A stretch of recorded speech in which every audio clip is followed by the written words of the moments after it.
Hey, friendo, Steve here. Hey, Larson. Welcome back to Going In Raw. We're going to try this again. Tried it once. We're going to try it again for the live crowd. On today's episode, we're talking WWE Raw. They're setting up some war games. Larson, do you think they can get William Regal to come? Maybe they can get a cameo from Adam Cole. I mean, it's more likely that Regal will make an appearance than Adam Cole. Adam Cole's under contract with another company, unless they just go to the clip of him in NXT. You know, man, I think that we should just get rid of all contracts. Anybody can go wherever they want any given week. How about that? That'd make for some interesting wrestling television. It'd be like everybody has the Sid contract. There you go. What's Roman Reigns doing in the Impact Zone? Right, exactly. That'd be great. Anyways, so yeah, we're going to talk about Monday Night Raw. It seems clear they're setting up war games. But first, let's talk about this. WWE officially announced via ESPN. They first officially reported on it, even though Fightful Select had reported on it ages ago. So the ESPN's, this is old news, but it's official. It's official. WWE has signed Jade Cargill. And here's what the statement actually reads. If I can pull it up. I got it. WWE today announced it has signed Jade Cargill to a multi-year contract. The news first reported by ESPN. Cargill, standout performer who has earned accolades as an industry-renowned talent, began training today at the WWE Performance Center in Orlando. Sure enough, WWE had a video of Jade walking into the Performance Center. Door closes behind her. What happened next? We don't know. Training? Paperwork? Yeah, like the W-9, isn't that what the thing is? Something like That's that, what you yeah. do? You fill out like a W-9, and then, they're like, what's your social security number? She's like, I got my card somewhere. Forgot it. So it's off now. But yeah, no, this is cool. Triple H had a statement on Twitter or X, whatever you want to call it. He said this: a dominant athlete who's here to change the game. Join me in welcoming the newest WWE superstar, Jade Cargill, to the WWE universe. So let me ask you this. This is a silly question. We'll talk about a couple things here. Number one, does the fact that they're making a big deal about this, because they're making a big deal about this. Yeah. This is not the usual protocol when they sign somebody. No. They had, it was reported last week that they had trademarked or copyrighted or whatever, the name Jada Parker, which a lot of people are thinking this is going to be Jade Cargill's name. Are they going to do a thing where they make a big deal about the name change, or it seems like they're just going with Jade Cargill? I hope they go with Jade Cargill because she's established the Jade Cargill brand under the name Jade Cargill. She is a champion in AEW, undefeated for 60-some matches. Yeah. You know, her entire run in AEW undefeated until that one opportunistic loss to the Chris Stanlander, and to change her name, I think would be a foolish move on WWE's part, because it's established now. Back when word was first getting out about her leaving AEW, maybe going to WWE, we talked extensively about where we would like to see her go, and I think we both thought it'd be great if she made a huge impact, main roster. Huge debut. Now, I just said that this isn't usual protocol when they sign someone to an NXT contract or sign someone to go to NXT. They don't usually make the announcement. They don't have the press release. They don't have video of them going into the Performance Center. Usually, word gets out, they sign somebody, they're sitting front row at either an NXT show or TakeOver. Historically, that's how it used to go. Right. Now, they're apparently getting this breakout tournament happening coming up here soon. Seems pretty, I would imagine, pretty clear if this breakout tournament happens shortly. Jay's going to win that. She's going to face Becky and probably take the title off her. At least that's the hope. Yeah. By the way, we got stream issues again, but I'm just going to keep on going and I'll re-upload this. Yeah, we got to. Yeah. I'm sort of two minds on that, to be honest with you. I feel like the breakout tournament kind of needs to be somebody to break out, like an underutilized name perhaps, or somebody who's new to everybody, coming from the indie ranks or something like that. I don't know what their philosophy is going to be. If they want NXT to be like its own big third brand, then yeah, that's probably a way to do it. Have her come in, immediately beat Becky Lynch, and then have her also come to main roster, which they're doing plenty of over on main roster. Anyways, we saw Dragon Lee versus Dom Mysterio with the North American title. So I think all that is, I think that if they're going to focus so much more on NXT, then having her come in and be this dominant force in NXT, I think would probably boost their ratings for one thing. Yeah, I would think so. As long as she could have high profile feuds with high profile names like the Charlottes, the Baileys, the Becky Lynches, the Rhea Ripleys, all that. I think that would be fine if the idea is she's there to elevate the brand. Yeah. I think that'd be fine. But I don't know. It remains to be seen, I guess. I guess we'll probably find out more this coming Saturday if she's going to be in the crowd at the Premium Live event, because I don't know if they would put her there necessarily. I don't know if they would put her there if she was going to go straight to main and not do NXT, but there's so much more crossover between NXT and main roster now anyways. I don't know that would signal one thing or the other, to be honest with you. Yeah, it's not a hard delineation like it used to be for years and years and years. It seems to be a lot more fluid. I'd be pretty surprised if she's not sitting in the crowd at Saturday at No Mercy. Yeah. And I get your point about the breakout tournament. Historically, that's been new signees who may not have had the national exposure that Jade has had. But the winner of the tournament gets a title opportunity, the title of their choice. It's the clearest path for her to get a title shot to take on Becky. You know, the tournament can take 6 weeks to happen. It gives Becky a longer run with it. She can defend it a few more times. She's going to probably beat Tiffany Stratton at this point at No Mercy, because she's got a title defense against Tegan Nox already booked. She'll beat Tegan Nox, maybe get a couple more wins, title defenses in. Jade can beat her for the title whenever that match happens, maybe the Premium Live event after No Mercy. Mm-hmm. And then you take the time to really tell an interesting story between Jade and Becky, and with the eyeballs Becky is getting on NXT right now. Is another week last week of over 800,000 viewers for the show. Yeah, right. Yeah, and you angle Jade as the one poised to beat Becky. Well, the hope is then, all right, you got 800,000 people watching the show plus to see Becky. You introduce this new huge superstar in Jade to feud with Becky. All right, maybe people will stick around after Becky leaves. I'd imagine that's the hope. Yeah.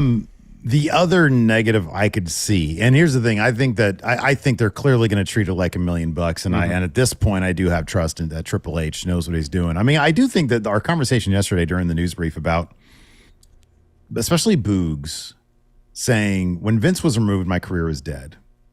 To me, that really does say that Vince is in his current role is allowing Triple H to go with his guys, with Triple H guys. And so I like what Triple H is doing right now with creative. And clearly, if they're spending a bunch of money on Jade Cargill, they're going to get the job done to make her look like a big deal. Yeah. And if that's an NXT, that's an NXT. If that's on main roster, that's on main roster. And I feel like, I mean, the only negative that I could think of there would be, and I don't know if this is a negative given what we see with Roman Reigns right now, is would there then be a ceiling for the women, the other women, I should say, in NXT? And does that matter? At that point, you take the women's championship off the table for Thea Hale, Gigi Dolan, JC Jane, Cora Jade. Everybody that's there then has a ceiling. Well, this wouldn't be the first time this happened. Happened with Asuka, happened with Shayna Baszler.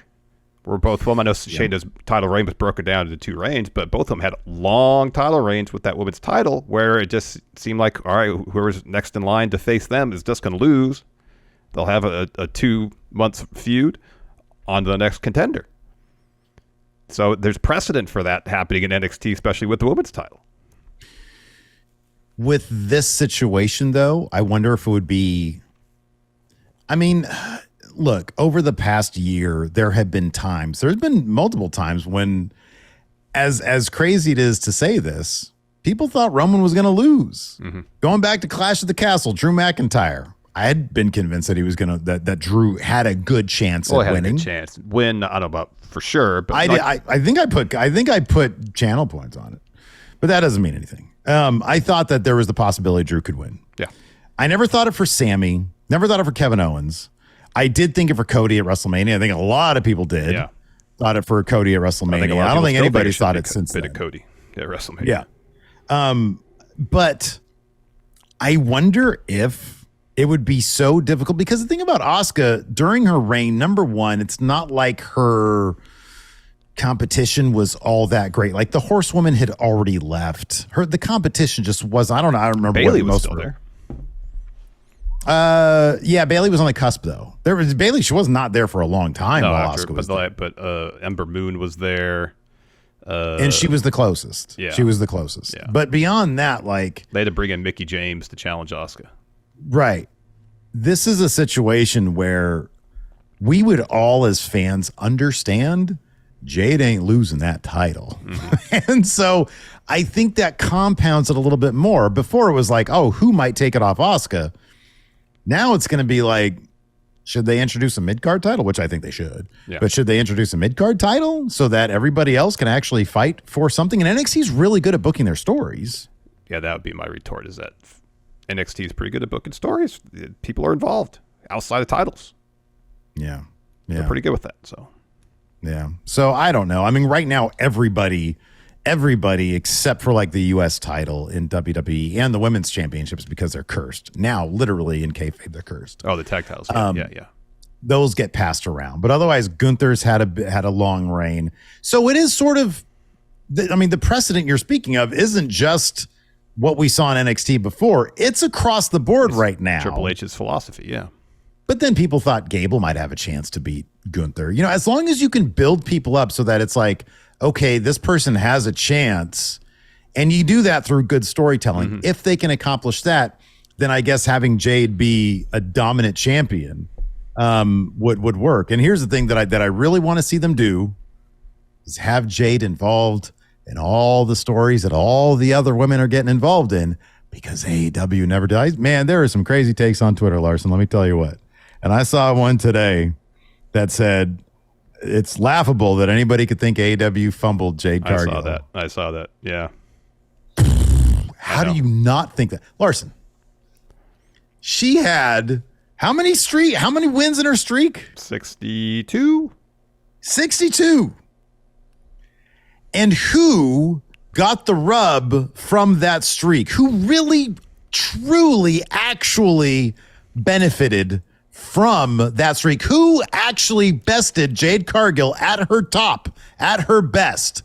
Who got the big Jade Cargill rub? At her best, nobody. Because, well, when Jade dropped the title, the answer's nobody. When Jade dropped the title, it was Statlander saying, "I want to challenge you after Jade already had a match." It's an opportunistic win. It's like a Money in the Bank cash-in. Does Statlander to you feel like, oh, she got she got the Jade rub, she got the rub, she got all the streak, she took no. It was on a Rampage where she beat her legit. Yep. It was opportunistic on a pay-per-view when she got the title back. Yeah. No, they fumbled Jade spectacular. With no build. There was no feud. There was no feud. How could you possibly think AEW didn't fumble what they had with Jade Cargill? Yep. They spectacularly fumbled it. Yeah. That's nuts to me. It is. I mean, I even going beyond that, so many of Jade's wins in AEW were 2-minute squash matches. I know. They never gave only a handful of thought. stories. Only a handful of stories that she was ever involved in. And you had the homegrown talent story on a platter. Put her in there. Which was a good story. Hey, which was a good storyline. It was. You have the homegrown talents like face the steep odds. You know, it's like they take a devastating loss to the Outcasts. What do we do? And then they all look at each other and like, we got to talk to Jade. We got to bring Jade into this. She's undefeated. I know. No one's been able to beat her.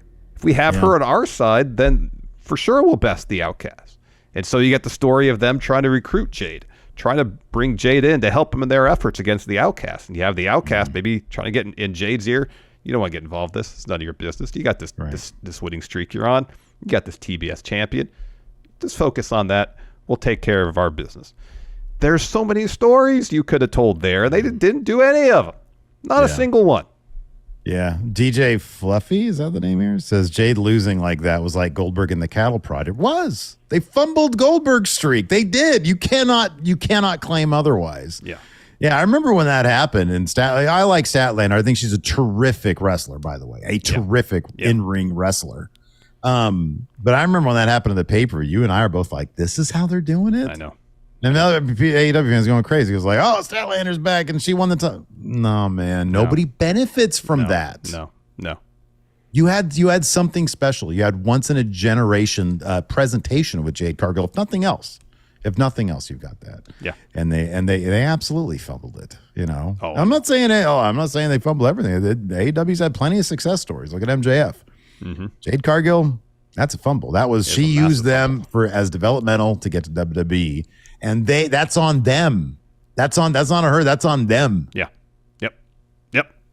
Anyways, You get Let's talk about Monday Night Raw. I was going to say, you get a talent of Jade's magnitude, someone with that much charisma and star power. And not only do you not capitalize on her talents while she's there, like she goes to the competition, she's gonna be a mega star at WWE. I know. Yep. Let's talk about War Games. It really is. It really is. They need to they have him there. You do the Regal War Games. Even if it's just the B-roll, you use the old footage. So yeah, we keep on talking about War Games because Judgment Day, clearly you got, they got to get some shit together. You got Priest, Finn, Dom, and now JD McDonough, who's still trying to weasel his way in Judgment Day. Priest not too happy about that. Very not happy. Right. Because he was on the tail. He was on the receiving end of like everybody just dunking on him. Yeah.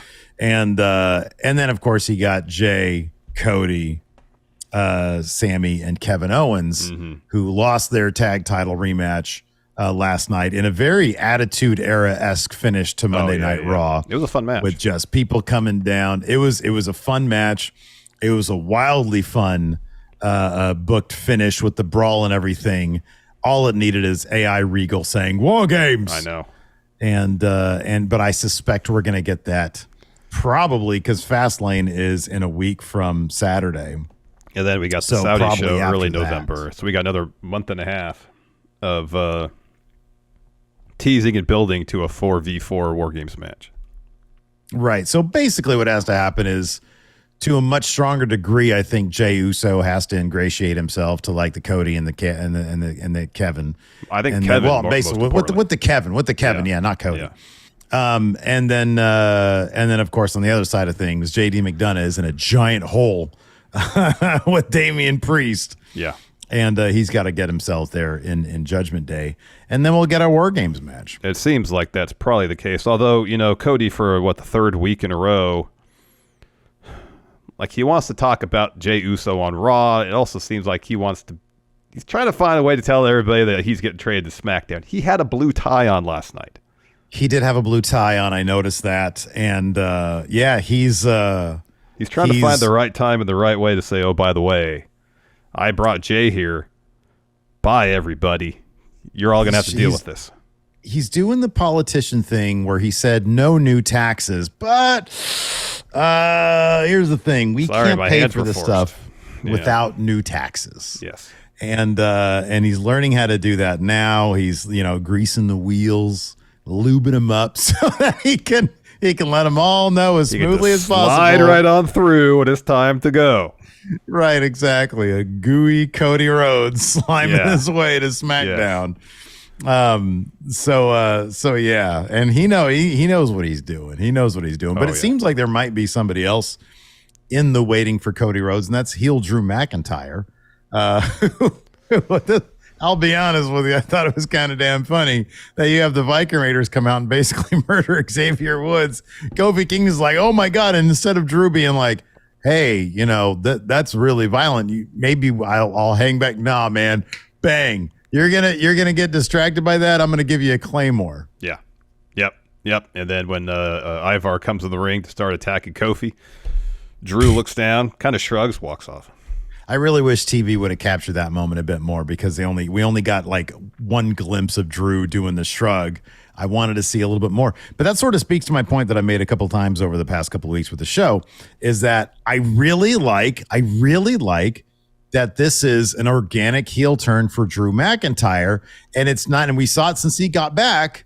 We've seen him become sort of disillusioned with what's going on in WWE and his role there. And now Kofi and Xavier, they're poking that bear. And Xavier, especially a couple weeks ago, saying, you were a champion in front of a bunch of TV screens. You're jealous of Kofi. That was probably a bad move on his part because now the entirety of the New Day are getting, beat up by Drew McIntyre. Yeah.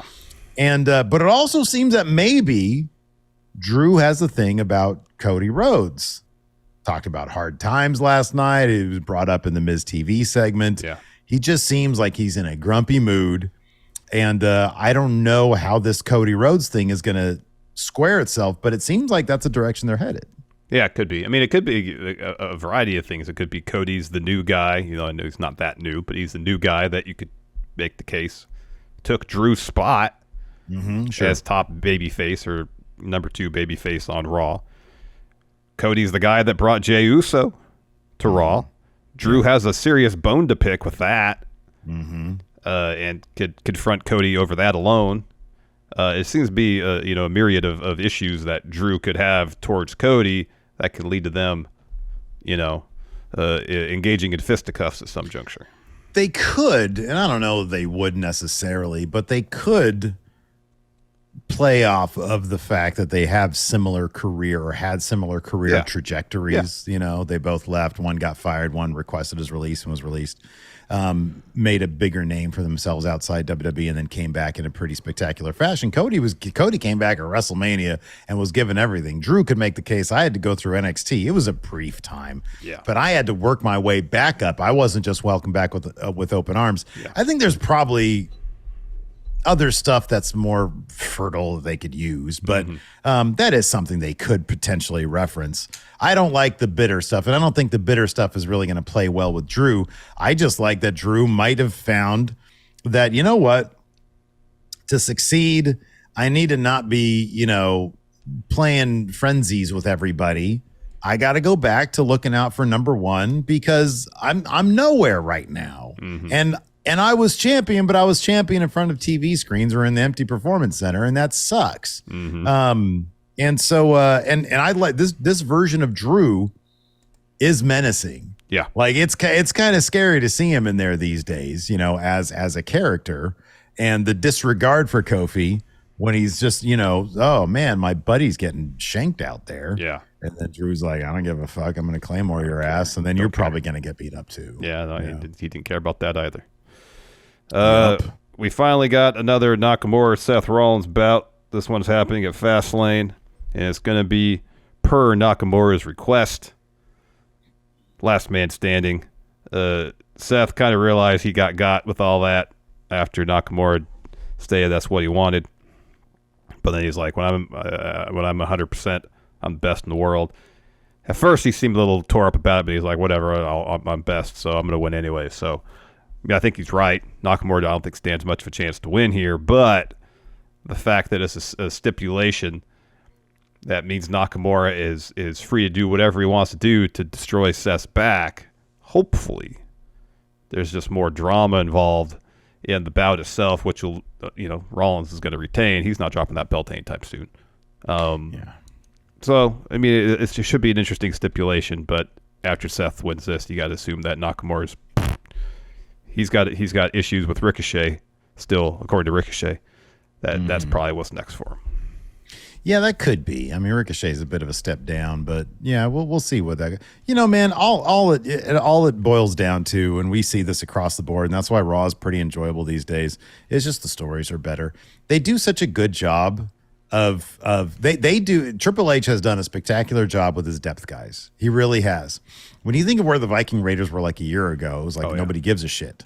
But when they do stuff like Ivar and Kofi have just a killer match last week, and then this week when they just show like a new level of violence, it's like, okay, we know the New Day is going to come out of this on top. We know that. But they're doing a really good job just telling this story of a very simple rivalry. And the Viking Raiders really come off, or Ivar anyways, comes off as a sincere threat to them. And you have to appreciate, I think they're doing a really good job with that. And Shinsuke, the same thing with him. Shinsuke is, for Seth Rollins anyways, he's a depth guy. Yeah. But they're really putting effort into telling the damn story. We know Seth is going to come out on top, but they're doing such a good job with it. I wouldn't be surprised, or I wouldn't be shocked, I put it that way. I wouldn't be shocked if Shinsuke won. I don't think he's going to, but they're making him come off as legit enough to win, which is really all you can ask for. Yeah. Yep, that's true. It also looks like Tommaso Ciampa, I guess they had contract signing, in fact, next week. He's in line for take that L from Gunther next. Yeah, definitely seems like that's the case. And they're still sort of like hinting that Gable could be in the mix with Kaiser, still coming after Maxine Dupree, even though Kaiser lost to Ciampa. So it remains to be seen. I think they'll probably try to keep Gable pretty strong.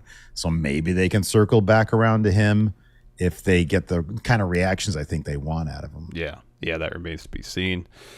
We could jump into it. Raw kicks off as advertised with American Nightmare, Cody Rhodes.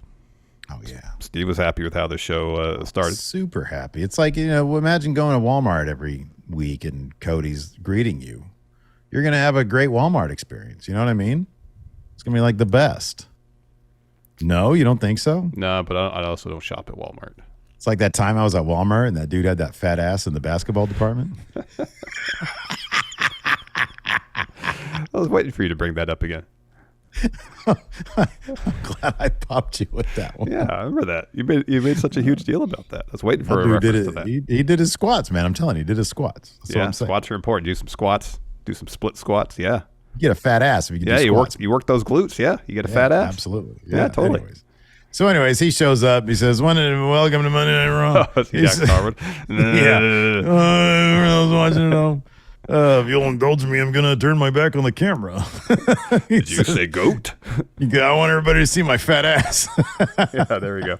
He says, I've been interrupted 2 weeks in a row trying to broach this subject. Subject being Jey Uso. So I'm going to cut to the chase. I'm heading to SmackDown. No. Jey Uso's coming to Raw means that somebody is going to be drafted over with the blue tie on. Maybe. It's going over to Friday Night SmackDown and also means a very disgruntled locker room. Lucky for me, I'm not going to have to deal with that. I'll be on SmackDown. He says, many people think, he even does the many people think I should have just let Jey sink.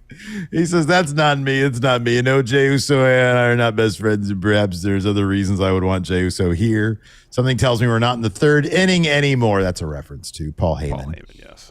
Saying that we're the bloodline stories in the third inning. He says, but I also know that I can't stand by and watch a man get jumped by three others for making the right decision. Turning down the Judgment Day. The Judgment Day is undoubtedly the most toxic faction in the history of where you can be your own. I forget the lyrics. It's Judgment Day. Anyways. Their music hits. You got Finn, you got Priest, you got Dom. They come out. Yeah. So Finn says, Cody. Well, you always got to stick your nose in Judgment Day's business. The Priest adds, yeah, Cody, last week we gave Jey the opportunity to join a real family, but you can't help yourself. He turned us down. He got dealt with, but you had to run in to save the day. Everything is always about Cody, right? And so Dom, of course, tries to talk, gets booed. He says, Cody, Jey is going to pay for disrespecting us, and it's all your fault. So Cody teases Dom a little bit, leans in, because he can't hear him. Mm-hmm. And he's like, okay, that was rude of me. Dom, keep going. I'm sorry. And so, of course, Dom tries to speak. More boos. So Cody interrupts. He says, you know what? You wanted to talk about being a real family, Dom. You got a real family, and they can't stand you. The bigger question, if the three of you want to come get it, I'm game. But let me ask you, all of you defending your championships tonight, what's going to happen when Mommy comes back? What happens when Rhea returns and you're all empty-handed? And Dom screams, keep Mommy's name out of your mouth. That was an awesome, by the way. And the crowd gasped when he mentioned Mommy. That was a great thing because it's like, Your leader is going to come. It's almost like Roman Reigns. It's like, what are you going to do if you fuck up and Roman comes back? What is he going to say? And the same respect he's given to Rhea Ripley here. It's really great. Exactly, it's great. So then Judgment Day throws the mic down. They get on the apron. Jey Uso runs in through the crowd. So now it's 3-on-3. Sorry, 2-on-3. Can't do math. So Judgment Day's down there doing the math. And they're like, all right, we can still attack him. So they get in there. Sammy and Kevin run down to get in the ring. So Judgment Day is like, well, we're backing off. No fight now. But as they back up the ramp, JD comes down with 2 chairs. He hands one to Finn. And he and Finn go towards the ring. And Dom and Priest look at each other and shrug. And so Dom goes down there. And Priest is like, I don't want anything to do with this. So he's slow to get down there. By the time he does, everybody else in Judgment Day has gotten beaten up. And he's standing there with Cody, with Kevin Owens, with Sammy, and Jey Uso all circling him. So he gets wrecked by everybody. It all leads to a chair shot from Cody. Priest rolls out of the ring. Needless to say, he's a little upset about this situation. You know, I do love it, though, and Chris Garrix, who does our notes here, has it perfectly right. When he's in there and he sees all 4 of them, he just accepts what's going to happen. He sort of puffs his chest out and he makes a move and they all pounce on him. But I look that one little moment. I like that stuff a lot. It is. It's these little subtle character details that add up and are important. It matters. All that shit matters. It really does. You got to let these characters breathe and be themselves. It's great. Yep. So after that, we've got Bronson Reed versus Otis. This is good stuff, man. Just 2 big, giant fellas. Big, meaty men slapping meat. Yeah, man. Yeah, that's good shit, dude. That's good shit. Belongs in a basketball area of Walmart. So yeah, Bronson Reed ends up getting the win here. So Reed, Otis gets in a couple clubbing blows and a stiff back elbow. Otis rolls to avoid a clothesline, hits a discus lariat and a modified angle slam. Gets a splash in the corner, and then Reed drops down. Otis takes off the shirt. Oh, yeah. Caterpillar time. He connects. Heads up for a Vader bomb, but Reed misses that. Oh, I'm sorry, but he misses that. Reed gets out of the way. Yeah. Then Reed hits a running senton and heads up top. Big tsunami to get the win, and then he just stares in the cameras like, I'm the big man here. Yeah, crowd was super into this. Super into this. Good crowd last night on Raw. Yeah, no, it was a really good crowd. I mean, and that's the thing, like, yeah, there might be some redundancies on Raw, but the crowd just likes all the characters, and they're going to respond to them. Like, exactly. Dom had a hell of a match last night against Dragon Lee. Yeah, he did. That match Dragon Lee was great. So we're backstage. Becky's there with Tegan Knox. Becky says, there she is, but where she wasn't was last week. When I made the open challenge, I expected someone like you to answer it. I saw you at the curtain with the look in your eyes. Why did you come out? And Tegan says, well, Natty was there too, and she's the veteran, so I stepped aside. And Becky's like, no, you can't do that. No. You got to step on some toes, claim your worth. She says, I have a huge match, No Mercy, Saturday. And I want you next in line after I win. And Tegan's like, all right, cool. Yeah. So Ciampa's music hits. He comes down. But before that, we got... Oh, sorry. No, he already did. Oh, yeah. So now, we're with Pierce. Sorry, we're just talking about Tegan Knox. So Tegan comes in. She's like, I know Becky has an NXT title match on Saturday. Can I get next? Can I get the winner of that? Then Natalya comes in. She's like, oh, man, it's great. You're finally standing up for yourself and asking for a title match. Why don't you ask for my rematch against Becky? And Tegan's like, look, man, I got a lot of respect for you. You had your chance. You lost. Step aside. Let somebody new have a chance. Natty says, clearly somebody's been in your ear, and I'd be wary of that. The greatest trick of a champion is to distract her hungry challengers. You're saying I don't have passion? Say it to my face. And Tegan Knox like, fuck you, man. And they start arguing. And then Pierce interjects and says, ladies, please, calm it down. The last thing I want to do is hand out opportunities. Go to the ring, find out who gets one. But they can't go to the ring yet because we got Ludwig Kaiser and Tommaso Ciampa. Correct. And, man, Vinny Vici can't get out of his own way, man. What the hell? No. Not at all, because down towards the finish, Kaiser hits an enziguri and covers Ciampa, but the ref is checking on Vinci, who's down because he got involved. Yep. Foolish. So he can't count the pinfall anyways. Kaiser stands up and he's pissed, and he boots Vinci out of the ring. Yeesh. Just pushes him out with his feet. Turns around right into a knee from Ciampa. Ciampa gets the win. things ain't going too well in Imperium outside of Gunther being the most dominant Intercontinental Champion of all time. Mm-hmm. Every other aspect, Imperium's a goddamn mess. Oh, it's an absolute cluster, yeah. So Gunther's backstage. He's watching. He's screaming because Ciampa won. And Ciampa looks at the camera and says, sign the damn contract. He wants that title shot. Yeah, man. I mean, beating Ludwig Kaiser and Giovanni Vinci, there really should be like more of a test to get an Intercontinental shot because I agree. They're not that great. No. I mean, Kaiser was winning a few matches, but Vinci. They were giving him a little push, but like, yeah, Vinci's completely and totally hapless at this juncture. He needs to go back to his like rich guy model. He needs Vittoria. After that, we had Natalya versus Tegan Nox, and Becky Lynch comes down to watch the match, do some commentary. Did she do commentary? She just watched the match. I think she did commentary. Yeah, she's on commentary, wasn't she? Yeah, she was on commentary. Anyways, Natty goes for a sharpshooter. Tegan trips her into the ropes. Get a shiniest wizard out of nowhere to get the win for Tegan Nox. That's good. I hope she gets a little push, man.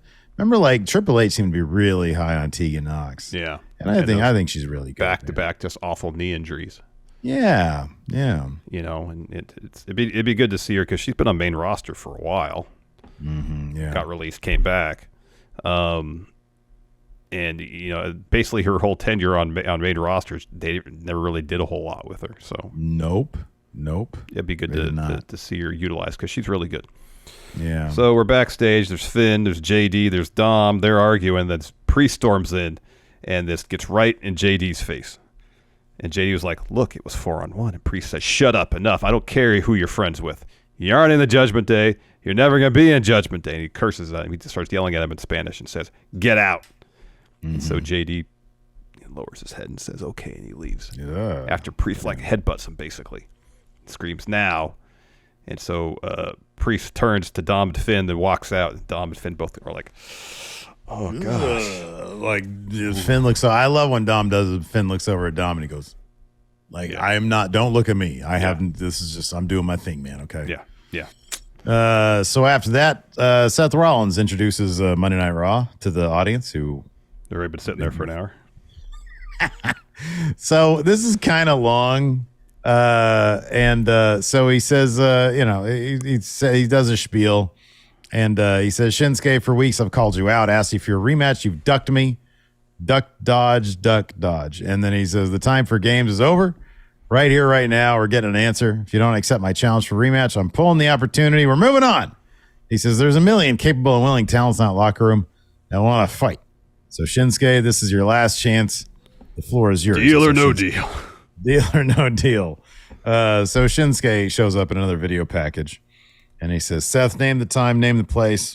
He says, "You have so many demands." He says, "No wonder your body fails you. I want nothing more than be the straw that finally breaks your back, mangles you until there's nothing left but dust." He says, "But I have restraint. Your stamina is admirable, but you have no patience, only impulse. I dealt the hand, and you showed me all your cards. I have yet to show you mine. Let me make it clear. A match so brutal, so barbaric, you never walk again.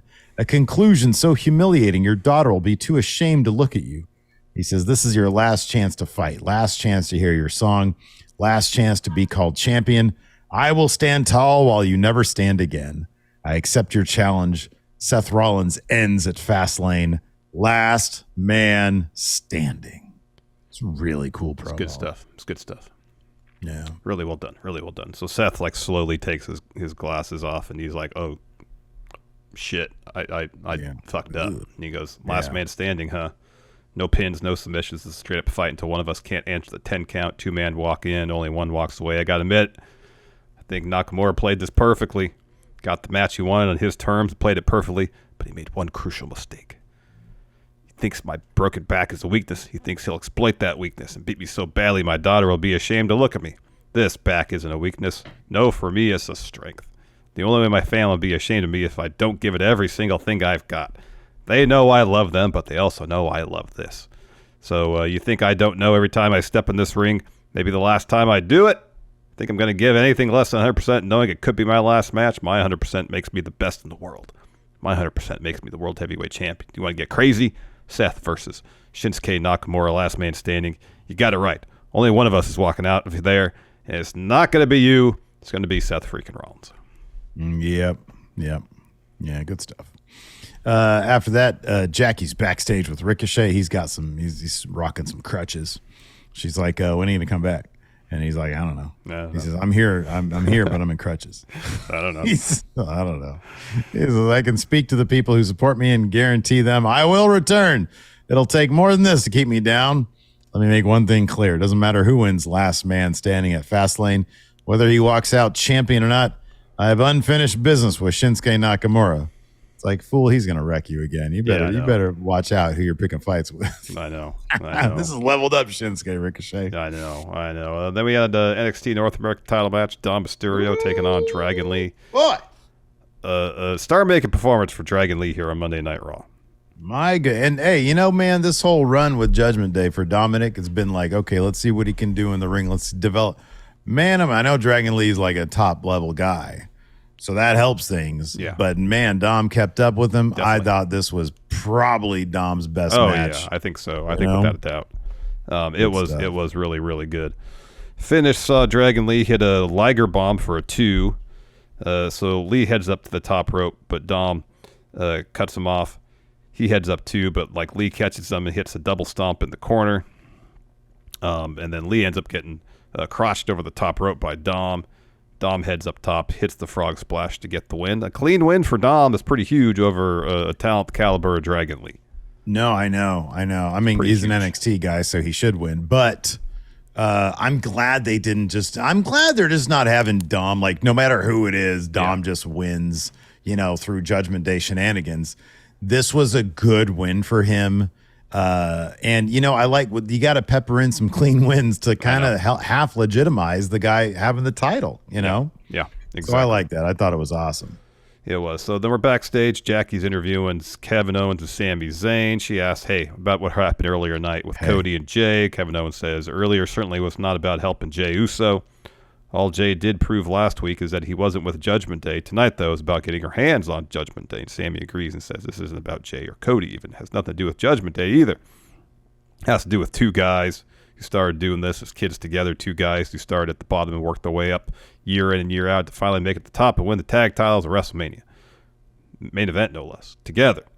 This is about us taking back what's ours. Kevin Owens says, I'm sick of talking. Let's go punch their stupid faces. Did Kevin Owens seemed... He didn't seem terribly moved by much of what Sami was saying. He just stood there. Okay. And I don't know if that's just his thing, because it could just be his thing. But it's very noticeable when Sami is just at an 11. Yeah, he's got this Kevin Owens passionate just over speech here about this is about us doing this together, and Kevin Owens just doing this. And he sort of glances at him every once in a while. I don't know, man. I feel good about Judgment Day's chances of War Games. I know it's 2 months away, but still, yeah. I kind of feel like Judgment Day is going to get that win because this Team Cody business, it's kind of a mess. It is. Especially if Cody's by the way, War Games, last match on Raw after this. I'm going to the other. I want to go to SmackDown. I'm going to the other brand. I'm going to those other guys. I'm going to the other brand. So Jade Cargill said some stuff about signing with WWE. Oh, cool. They've been putting out pictures of her at the Performance Center doing stuff, looking cool. She said, it feels great. I feel like I was just in preparation for the grand stage. I felt like this was always the mission. I felt like the shoe fit. I felt like this was going to happen. Honestly, this is all expected, so I'm excited to be here. She said, I was in developmental. They're in AEW. Stepping stone. She was like, I was in the secondary promotion. Now I'm in the primary promotion. Yeah. Yeah. That's great. Oh, that's good. So Michael Cole has an interview with Nia Jax in the ring. Nia comes to the ring. Why they change her theme song? Her old theme was great. Yeah, I don't know. This isn't as devastating as when they changed Asuka's theme. No, it's not. It's not. But Nia's was catchy, and they kept some of the same lyrical themes. I can't stand when they do that, by the way. I know. I can't stand when they just give us an all new song.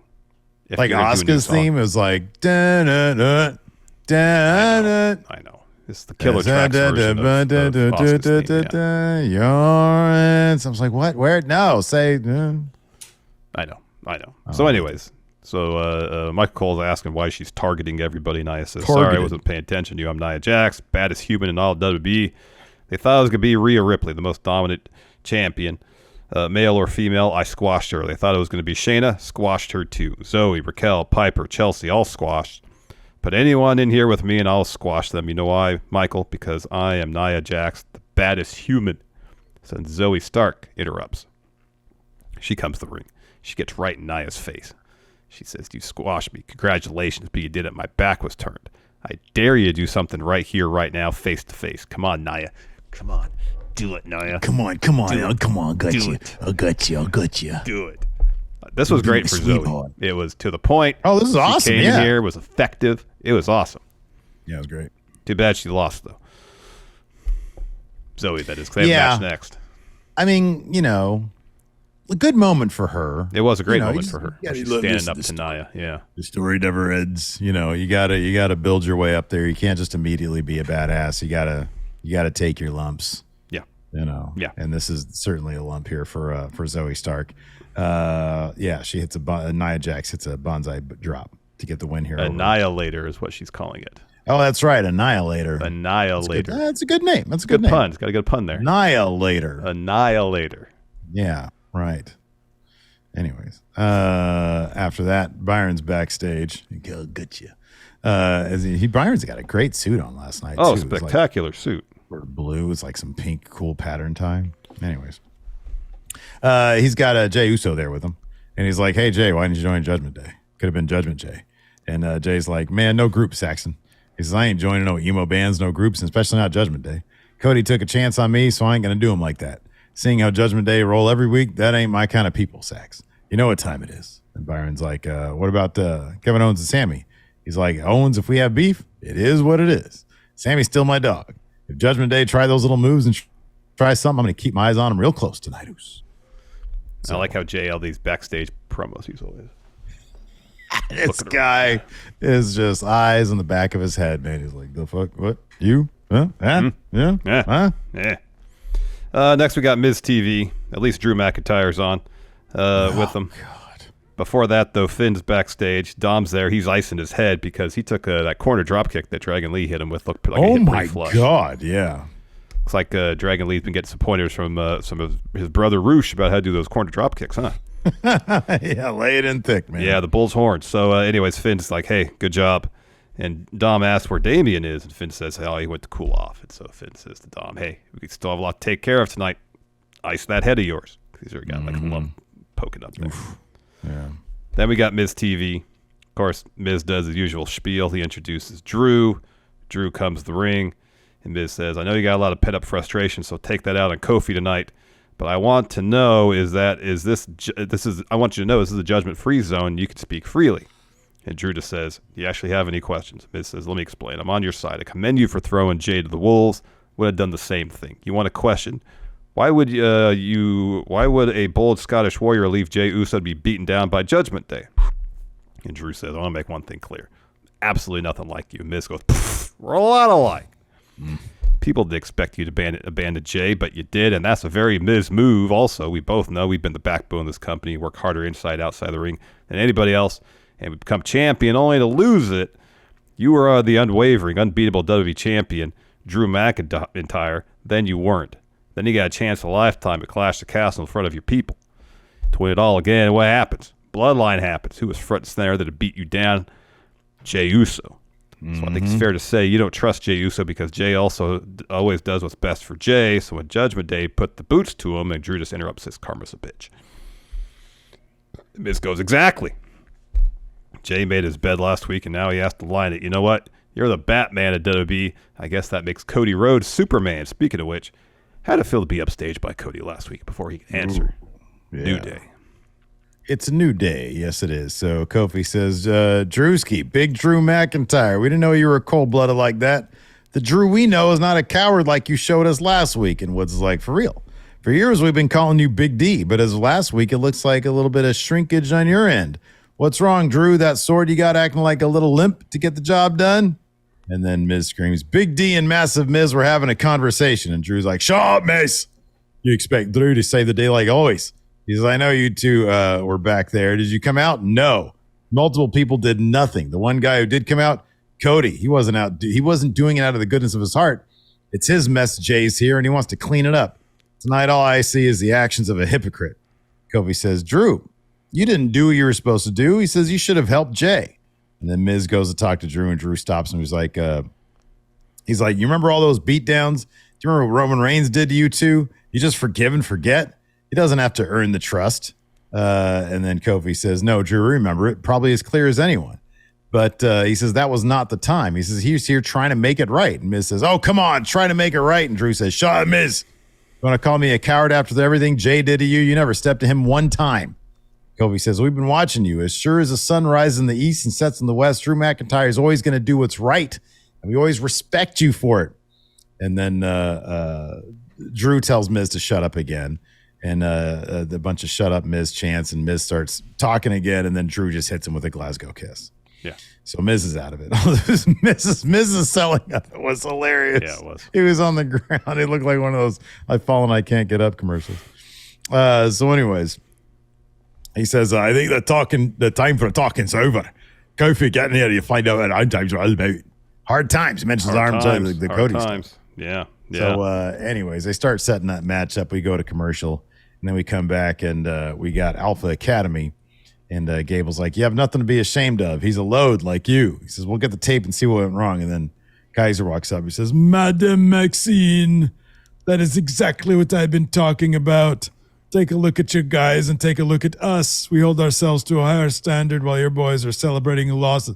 This fool rolls up after he took an L. I know. And his faction are clowns with the exception of Gunther. I know. So Maxine's like, how can he speak so many languages and not comprehend what go away means? And Gable shushes Kaiser and says, you lost. So I assume you're on your way to see boss man Gunther and get browbeat like always. He says, but give him a message. I still have my eyes locked on that IC title. I'm going to suplex my way into another match. Take it from him. So remember when you tell him it's coming from Master Gable. Make sure you put your some bass in your voice too. And then he says, a Dunkashane. A Dunkashane. Which means, I thank you. Thank you very much, yes. And then we got Kofi versus Drew. This match was tons of fun. Oh, man, this is a blast. Kofi dropping a famouser. Shout out to Dolph. Shout out to Dolph.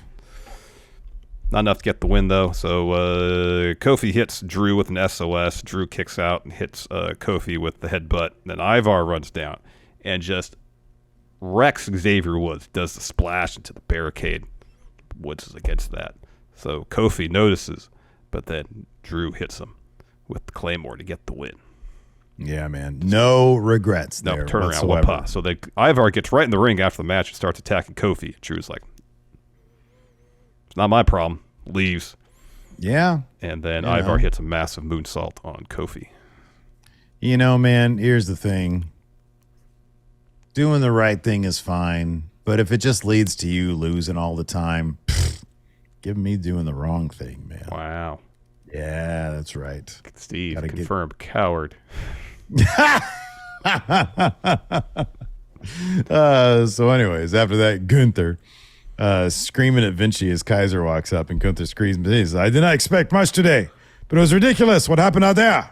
Kaiser says, I would have won if it wasn't for Vinci. And Gunther says, since you already know exactly how Gio messed up, from now on, he's your responsibility. If you mess up, we have an issue. If he messes up, we have an issue. I'm going to take care of my responsibility being the greatest Intercontinental Championship of all time and beating Tommaso Ciampa myself. Yeah, he's mad. Mad Gunther, not angry smiling Gunther. No. He's Kevin Owens in the room to smile. Yep. Then Ivar and Valhalla are backstage. Byron asks, hey, what happened out there? And Ivar says, New Day took Eric out of the fight. And then Valhalla says, an eye for an eye. And they walk off. Mm-hmm. Yeah, man. And then we had our main event. More Jade comments here. I want to create a legacy. I want to be in the Hall of Fame. I want to wrestle with the best women in the world. There's no grander stage than this stage. The opportunities are endless for this company. It's a no-brainer. It was very welcoming. I didn't have any second thoughts about it at all. It was easy. Tony Khan is a really bad owner. Wow, I can't believe she said that. Wow. She did not. That was me at the end. That was a joke. The rest was her. Yeah. Anyways. It's all jokes, people. Just relax, okay? It's all jokes. Anyways, after that, we had our main event. My God, this seems like a really long Raw. It was a fun Raw, though. It was a fun Raw. They got a lot in. This main event was like almost 20 minutes. Yeah, it was. Nearly 20 minutes. It was a lot of fun. Of course, we got interference from Dom, from JD get involved too. Yeah, I thought JD get involved. Maybe. Everybody. Yeah, there he is. Okay, so Cody was there. Jay was there. So Priest is looking for a razor's edge on Sammy. Instead, Sammy escapes, sends Priest to the ring post, and then Sammy hits a blue thunder bomb to get a 2. Finn breaks up the pin. So Owens and Balor start punching each other. Dom hits Sammy, and Priest covers him for a 2. The ref is arguing with Dom. Jey Uso runs down, pulls Dom off the apron. He beats Dom up around the ringside area. JD comes out of nowhere to attack Jay. So Dom and Jay attack as Cody runs down and hits JD with a suicide dive. So everybody's fighting. It's like when Mankind won the title from The Rock. There's like 15 people ringside. It's exactly right, yeah. So everybody's fighting. Jay and Cody are just beating the living hell out of Dom. Finn eats a stunner. Priest then throws Kevin Owens out of the ring. Sammy hits him with a haluva kick. But then McDonough hits Sammy with the title as the ref isn't looking after he hits the haluva kick. And then Priest just kind of rolls over and drapes his arm out over Sammy to get the win. Yeah, man. Yeah. So, I don't know. JD's been proving himself, but I think it's going to take a little bit more than that. It's going to take, this just makes up for the chair bit. Earlier in the night. So Judgment Day is celebrating. JD hands the Money in the Bank briefcase to Priest. Cody and Jay run back down to the ringside area and start beating up Judgment Day. Owens and Sammy join in the fight. It's just a massive brawl everywhere. And then Dom eats a stunner. And the faces stand tall to end the show. Yeah, man. Very Triple H ending right there. It really is. Really good stuff, though. I really enjoyed Raw, man. I thought it was awesome. It was a fun show. So let me ask you this before we get to some questions. So for the people who are watching this, whoever's watching this is going to be on demand. I mean, I know Twitch is watching right now, but but most of the people on YouTube, anyways, are going to watch this on demand. Indeed. I didn't have the juice today at basketball. Clearly, my internet issues. No juice. You see the pattern. Are you losing your winning attitude here?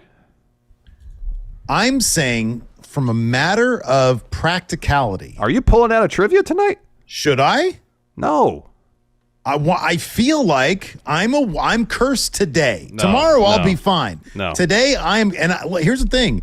I'm not ditching my winning mentality. I'm a winner. Okay? But if there are other forces, the dark forces, the supernatural forces conspiring against me, there's little I can do about that. Should I abstain? Steve, who's in control? Who's in control of Steve? Who's the boss of Steve? Probably me. Yes, you're the boss of Steve. Not me. Me. Not some supernatural force, not superstition. None of that. But look at what they're doing right now. The internet, they're not doing anything. My shot, it's a series of events. I was missing gimmies. I couldn't even win games of 21. Oh my God! I couldn't even win the goof games. Yeah. I couldn't hit free throws. That's like my shit. Yeah. Because you're tired, right? You're tired legs. So you're witnessing it as a strategy. Doesn't it make more sense for me to sit out trivia today? No, you come and you witness my greatness in person. How about that? And I lead us to victory. You're going to lead us then? Sure. Okay, man. All right. If you got no juice, I must have all of it.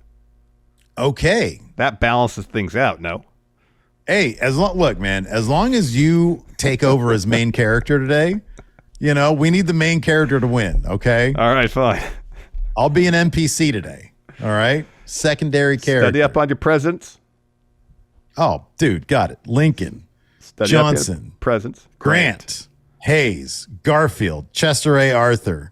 Then I get lost. Anyways, let's go ahead and answer some questions. All right, let's answer some questions. It's probably Cleveland after that. It is Cleveland, then some other. Then it's Harrison. Then it's again. Cleveland. Then it's McKinley. Roosevelt. Then it's Taft. Then it's Taft. I think you said then it was it's probably Wilson. And then Harding. And then Coolidge. Then Hoover. Then FDR. And we know the rest. Okay. There we go. Right. Oof, boy. I don't know, man. Look at that. You struggled a bit? What happened? I picked you up. I helped you. Yeah, man, I hope so, man. But you're going to be a wheelbarrow today because I feel like my juice is gone. All right. You know what I need to do? This is what I got to do. I need to this is what I do when I've got no juice. You know what you do? You give yourself a guaranteed win. You give yourself an easy win. Absolutely, yeah. I just go down to Winco, get some Fritos. That's a win, man. That bag of chips is no match for you. Oh no, dude! Comments are. I got no access to the YouTube comments to the question thread because I linked it to the video. Really? Come on, give me these comments. Hold on. You look up the Patreon ones. You look up the Patreon. Let's see here. DJ Fluffy says, with Roman not defending every month and even MJF not defending at the next pay-per-view, do you think it diminishes how important the main title is? No, I think when you're the top champion, it should be a special situation when you wrestle. Okay, so here's the caveat to that. I was going to add a caveat as well, but go ahead because it might be the same thing. If MJF's on the pay-per-view, he should be defending the title. Absolutely. Not the Ring of Honor tag titles. That should happen on Dynamite.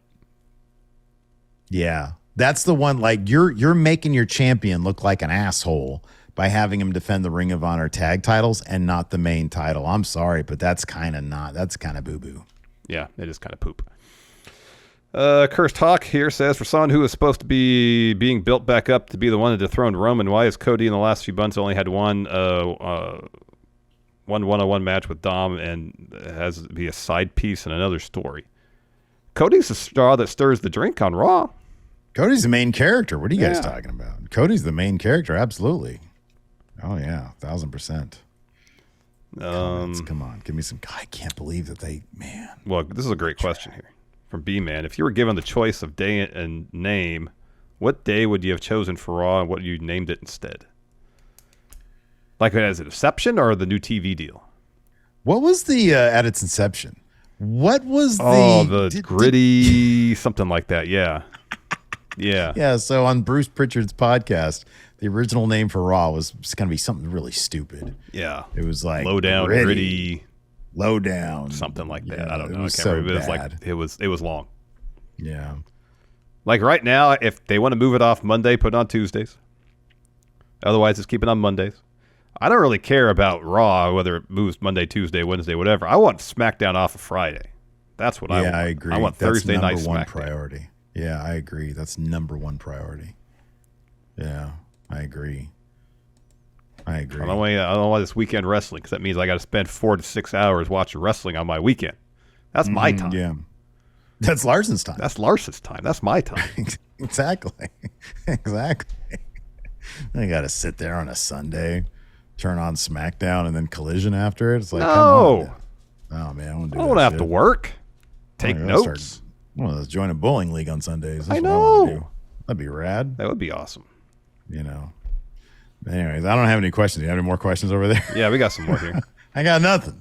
Mr. Coffee here says, what does we are in the third inning means? I'm not versed in baseball lingo. What does Cody mean by that? He sounds like an evil mastermind. So Paul Heyman, after WrestleMania, was asked about the Bloodline story and said, but as far as like how much more legs the story has, and he said, oh, we're only in the third inning. So in baseball, in a regulation baseball game, there's 9 innings.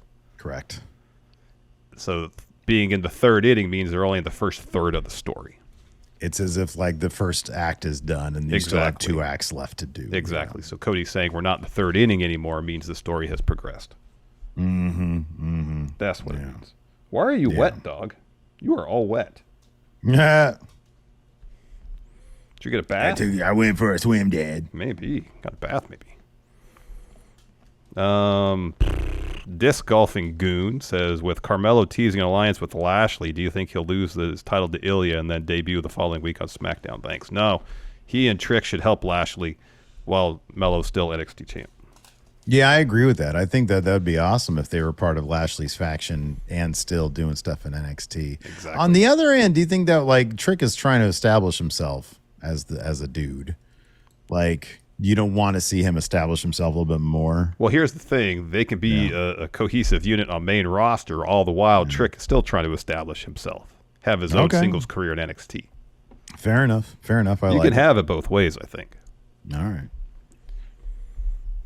So what's the easy win you're going to give yourself today, Steve? This is a question from Larson. What's the easy win you're going to give yourself? Honestly, dude, like what I really should do is go to my room, turn off all the lights, take a nap. Is that a reset? Theoretically, that might reset my day. It could.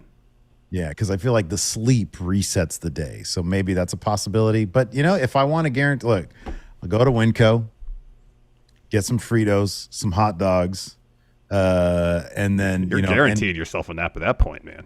Maybe even like a fudge, like a double fudge round. And then take a nap. I mean, that's winning all day right there. You know what I mean? So I think that might be the deal right there. Because my God damn it. What a loss of a day so far. Man, you're like, I'm happy for my friend who won the basketball. Man, you're taking it hard. No, I'm not. I am not emotional about it. I legitimately, to see you be happy. No, you're not emotionally devastated by losing at basketball. You're taking it hard, as in it's a sign from the universe that this day is. If it wasn't if the internet didn't shit out on me, I'd be like, I'm peacocking the rest of the day. I'm like, nobody's gonna stop me now. Yeah. Like I took my loss at basketball, but I'm forging forward. But then I can't control the internet. The internet went down. Exactly, you can't control the internet. So don't worry about things you can't control. That tells me, bro, that there's no forces. There's no forces that were conspiring against you. No. Dude, I'm going to get stabbed tonight at trivia if I don't reset this day. Like some bikers are going to come in and I'm going to be like, oh, I'm going to go grab a beer. And then I'm going to end up stabbed in like round 3. Well, wait till after trivia is over at least, because we need your presidential knowledge. I don't have the ability to it's out of my hands. If you sit at our table until trivia is over and don't leave, the odds of you getting shivved by someone at a biker gang are pretty minimal. Yes? I know, but then who's going to go? Like Lacey's going to go get the beer and then a biker's going to slap her on the behind and I'm going to have to get up and then I'm going to get stabbed in the face. Hey, man, don't do that to my my face. Like that, my face. Yeah, right there. Damn it. Well, you got some decisions to make, it sounds like. And then I'll be like, this is your fault, Larson. You did this. And it's like, no, you blame the universe, not I. Yeah, but you're the one who told me to go.